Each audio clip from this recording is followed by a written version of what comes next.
Kasih karunia dan damai sejahtera Allah Bapa kita dan anaknya Tuhan Yesus Kristus menyertai saudara. Amin. Shalom, saudara-saudari yang terkasih di dalam nama Tuhan Yesus Kristus. Senang bisa menyapa saudara di tempat saudara berada hari ini, dalam dimensi yang berbeda tetapi dalam dunia yang sama, sebagai insan yang diciptakan untuk Tuhan. Sebelum kita melakukan rangkaian aktivitas kita pada hari ini, marilah kita mengawalinya dengan mendengarkan firman Tuhan.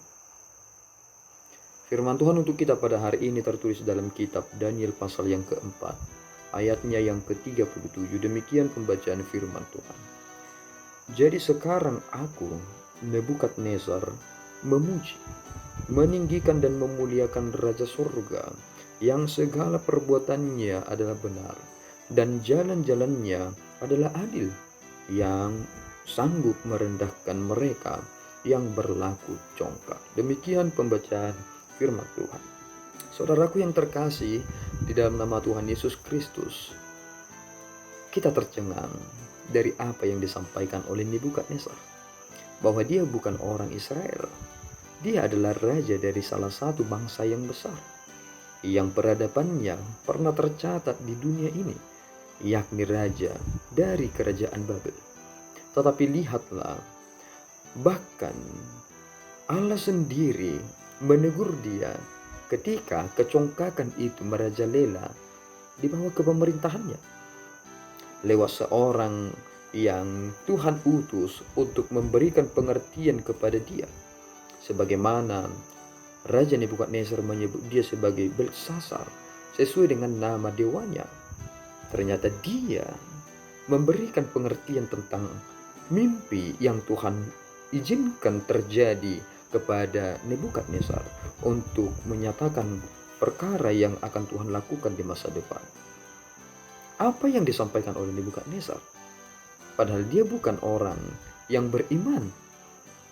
Dia adalah penyembah dewa-dewi. Tetapi mengapa Tuhan harus mengizinkan dia menyatakan hal ini ketika hambanya menegur dia dengan apa yang terjadi ini? Ternyata kita mengerti satu hal. Tuhan bisa memakai siapapun sebagai alatnya untuk bisa menegur kita. Bahkan Raja Nebukadnezar, Tuhan izinkan untuk dapat memuliakan Tuhan dan mengerti siapa dirinya. Satu hal yang dapat kita pelajari dari Nebukadnezar adalah ketika ada kesombongan dalam dirinya, dan ketika dia menengada kepada semua yang telah ia pimpin, dalam hal itu jugalah mimpinya menjadi tergenapi. Ia mengalami suatu hal yang sangat memilukan. Ia disejajarkan dengan binatang. Ia makan rumput seperti ternak dan sangat menderita. Mengapa demikian? Karena kita mengerti satu hal, memang tidak ada kesombongan yang berlaku surut. Kesombongan itu hanya akan membawa seseorang kepada kejatuhan.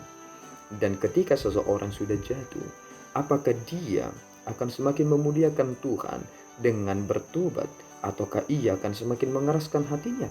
Ternyata kita tidak akan pernah bisa menang untuk berdebat melawan Allah.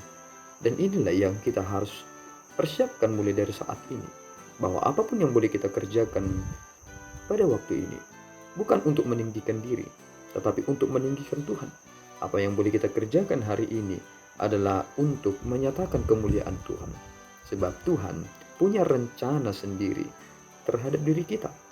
Dan jika kita menjadi orang yang sombong ketika Tuhan memberikan jabatan, maka Tuhan berhak untuk mengambilnya.